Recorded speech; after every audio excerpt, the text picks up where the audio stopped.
So, a bit better, okay. So, actually first just a question, how many people in here have heard of there's a thought experiment very well known in the philosophical circles created by Peter Singer called the shallow pond analogy, or the shallow pond thought experiment. Can you just raise your hand if you've heard of this before?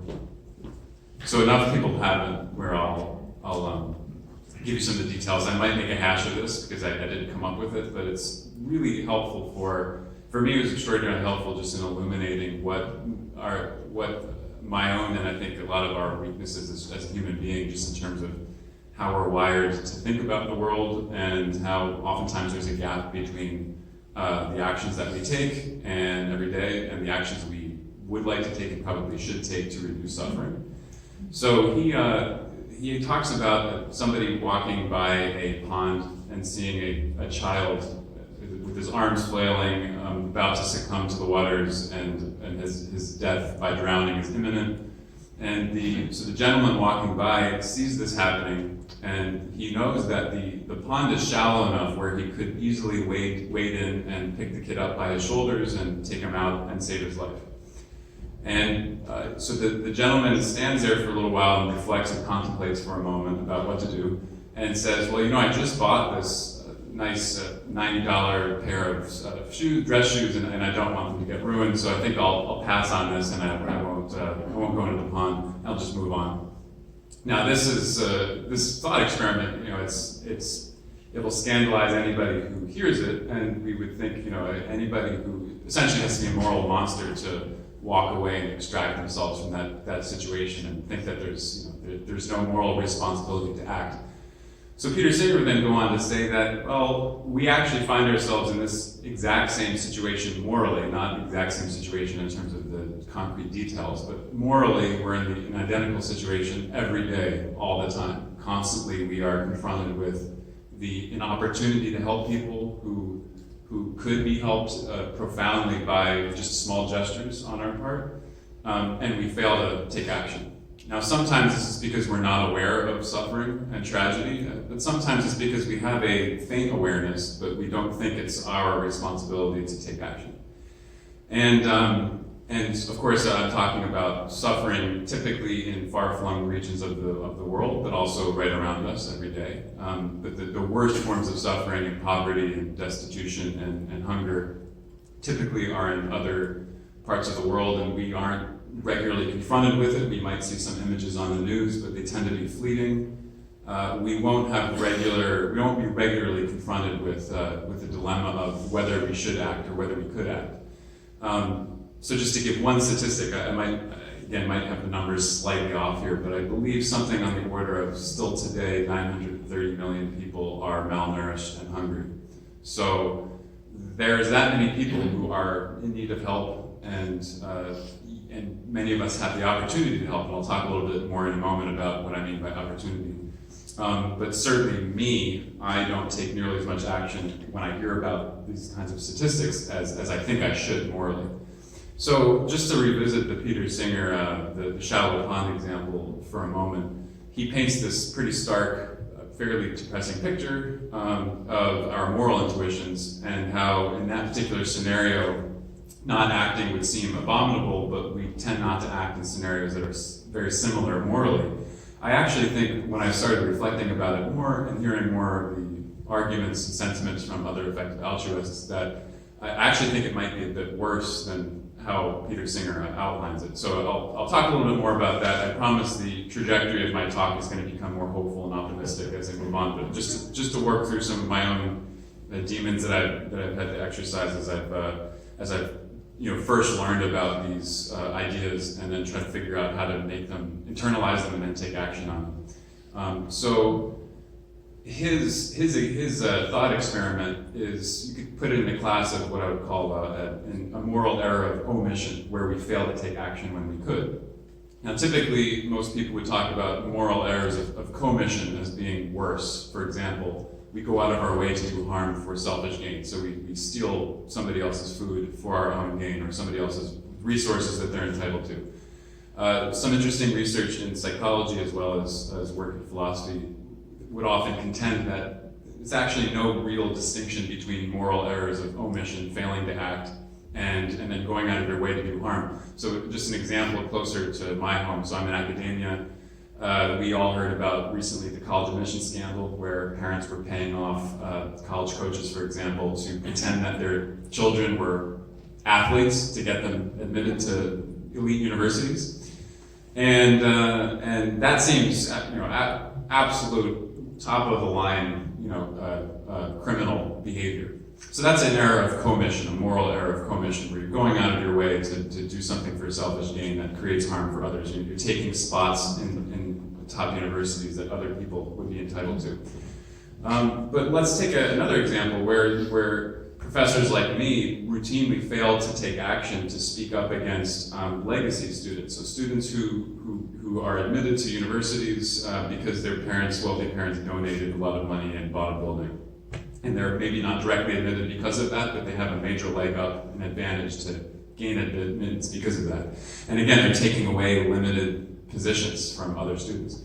So I could be protesting on campus about how awful these kinds of norms and policies are, but I don't. And that's a good example of a moral error of omission that is in some senses equivalent to, in terms of the outcome, if we're going to think about the consequences of the action, pretty equivalent to what happens when people are paying off college coaches to pretend that their kids are athletes.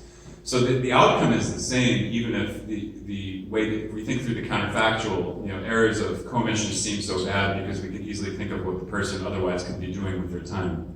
An error of omission, a little harder, right? So the counterfactual is, well, the person we just didn't do anything. So it's just kind of hard to think about the hypothetical other way of acting. But I actually think, so in the going back to the shallow pond example, I actually think there is an error of commission there as well. So I think in some senses, I'll just speak for myself for now. This could be true of others in this room or others that you know, but I think it's true for myself.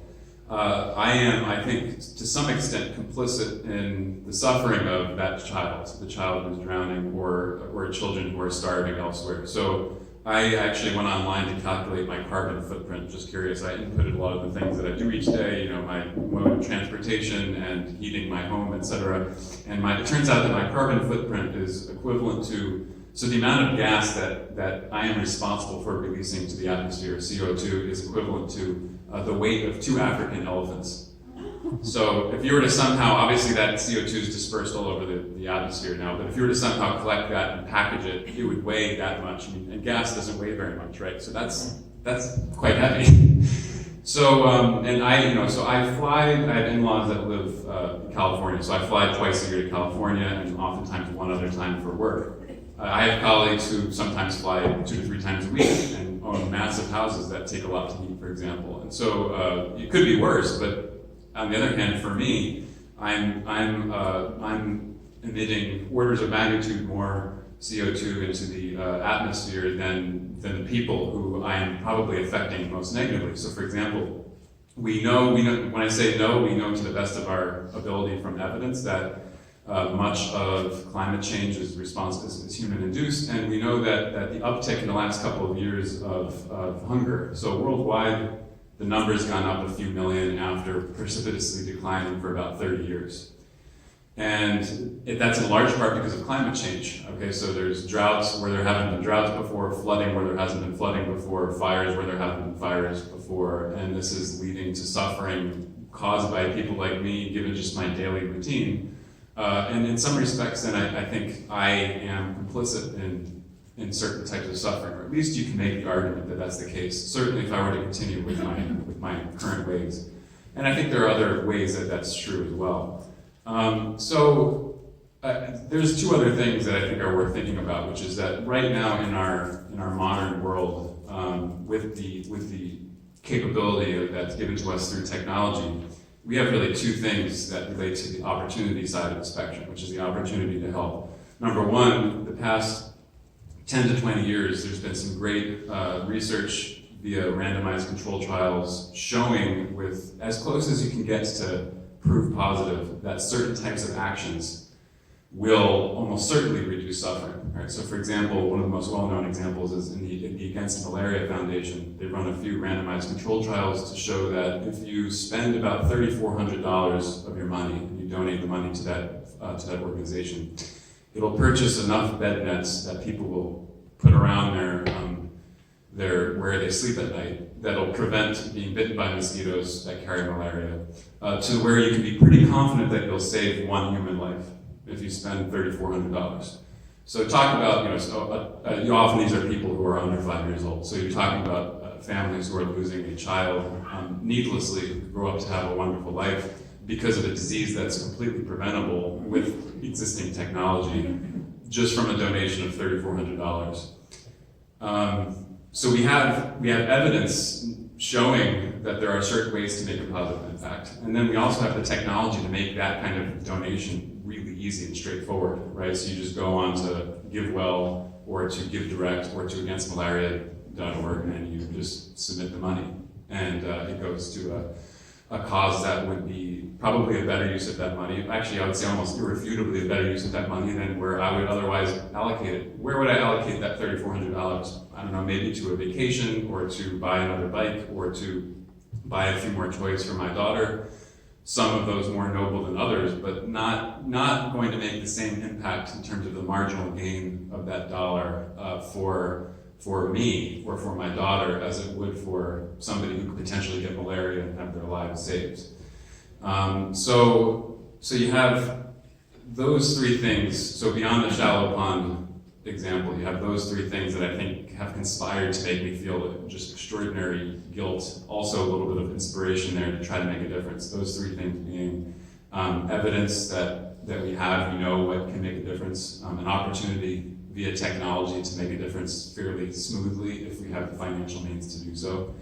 And the knowledge, again through evidence, scientific evidence, that we might be partly complicit in creating, or at least certainly not buffering some of the suffering that does exist in the world.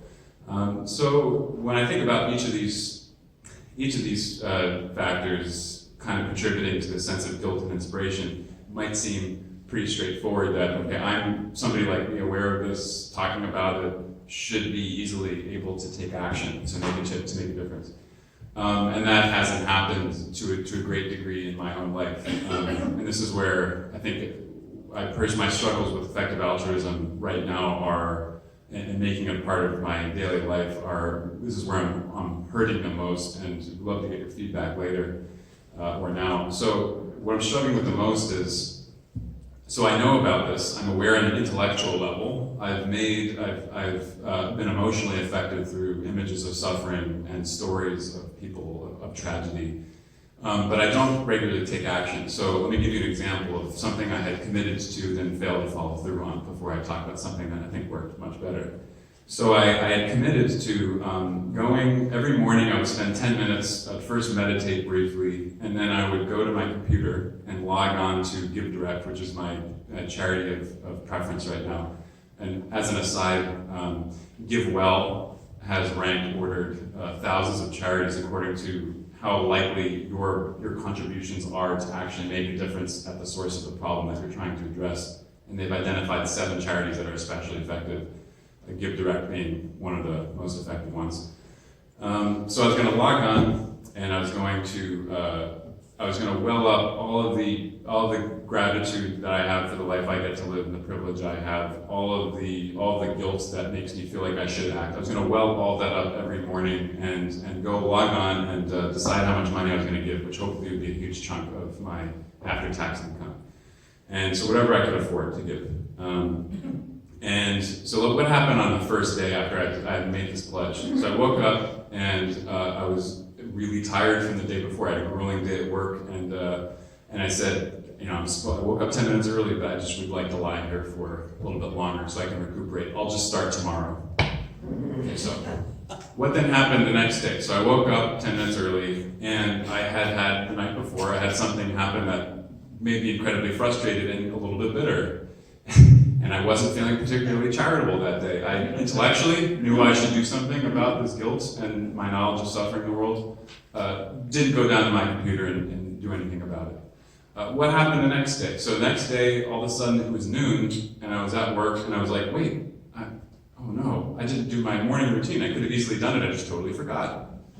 So that gets at so I'm a behavioral scientist, so I study how do people change their behavior, how do they create interventions to change other people's behaviors to be more in line with their values, and more in line with their own values and the values of others. So I should have known better, and eventually came to my senses. So there's a whole class there are two basic classes of interventions. By intervention I mean just stepping in and changing something. There are two basic ways that you can try to change behavior. The first is to appeal to the way we think and the way we feel. So to make some argument or craft a story or an example or an image that appeals to how we think and elicits an emotional reaction. And that can have an impact, but generally speaking, it doesn't have a very lasting impact, most of the research has found, and it doesn't lead people to, it leads to some odd outcomes, such as people overcorrecting or undercorrecting. For example, if you're going to try to lead people to be less biased in hiring decisions, and you just tell them about their bias, and you give them admonishments about what will happen in the world if they're not careful in their hiring decisions, they'll usually either overcorrect or undercorrect and then not feel good as they're doing it. So there's a whole other class of interventions, though, and scholars ranging from Danny Kahneman to Rick Larrick, many others have essentially found that the best approach to changing behavior, any person's behavior, is not to focus on the person at all, but to focus on the situation that they find themselves in. And to assume that people want to change for the better, they want to act in line with their values and their ideologies and their philosophy. Let's say philosophy like effective altruism, which is predicated on the idea that we can use careful reasoning and evidence to make the best possible use of our time and our money and our thinking and our emotions to make a difference in the world. So I have this belief system, but the best way for me to actually regularly change and act in a way that's going to make a positive impact in the world is not to focus on me, but the situation I'm in, and to try to make a one-time, what I call a massive one-time decision, where I can make a single decision that will position me to have cascading consequences for the rest of my own life to make this positive impact that I want to make.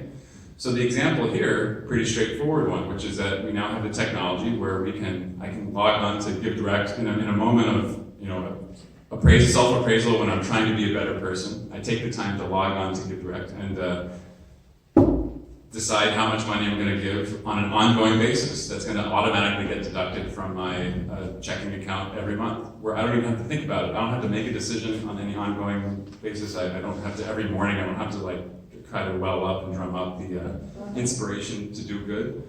I just do good by default. I've changed my behavior by default, and that's what I did. So I set up my account to just auto-deduct that money, and I don't even really know what's happening most of the time. And so this gets to the thing I struggle with the most is, so I'm happy, I'm much more fulfilled intellectually that I've positioned my life and to be aligned with this ideology, this belief system. And that's great, and I hope to do more, and I don't think I'm giving really enough as much as I should. One rule of thumb is that anything over about $36,000 a year that you make, this is what Will McCaskill, one of the purveyors of effective altruism claims, and he does himself, anything over $36,000, which puts you in the top 2% of income worldwide, you can't really defend morally not giving that money away to somebody who would be positively impacted by it. So rather than try to well up those resources, just have it be there by default. The tricky thing, though, is that emotionally it's not particularly satisfying, at least in terms of how I'm living these values every day. Where do I get most of my excitement and joy from on a daily basis? And things like watching a close basketball game that goes down to the buzzer, going on a really nice bike ride, picking up my daughter from her crib. I really love this. It really wells up my emotions and gives me goosebumps. I pick her out of her crib and I bring her downstairs and I give her a yogurt pouch. So that's great. That's me being a good father, or exercising is good, we know that. But is that the thing that I could do that will maximize positive consequences for the world? Probably not. And so I'm trying to figure out how to bring these two things into unison if it's possible. It's hard because as human beings, we've evolved. When I teach evolution, I talk about evolutionary morality that's driven by our evolutionary instinct.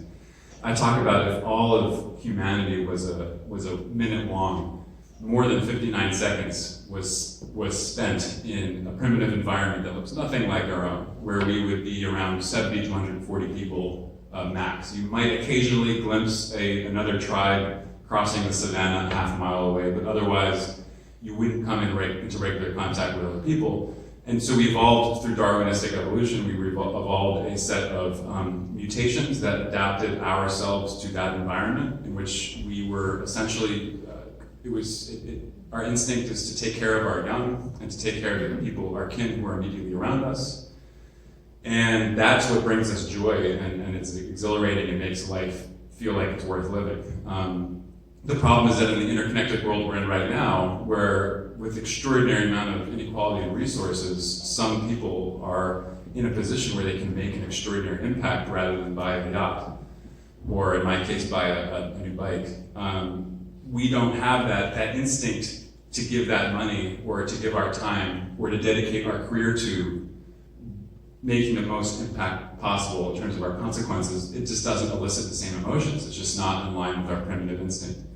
And that's what I'm struggling with the most, how to bring those two in line. One idea is, today being around like-minded people who constantly want to challenge themselves and introspect and become better people and live in a better world. This is an emotional reaction I'm having today, and I had from the initial music, is that makes life seem more like worth living, and we're also doing so in a way that's more consonant with the kind of values that effective altruists preach, which is how can you use your time and your money to make the biggest possible impact.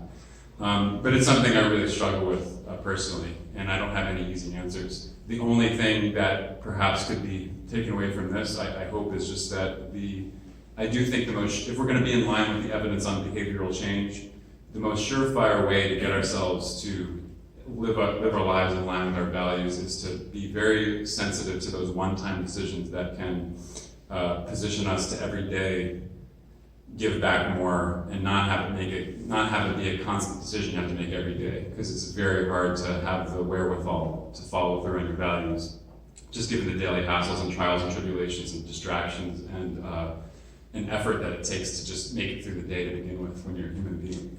So I'll leave it at that and look forward to discussing with you later on. Thanks so much.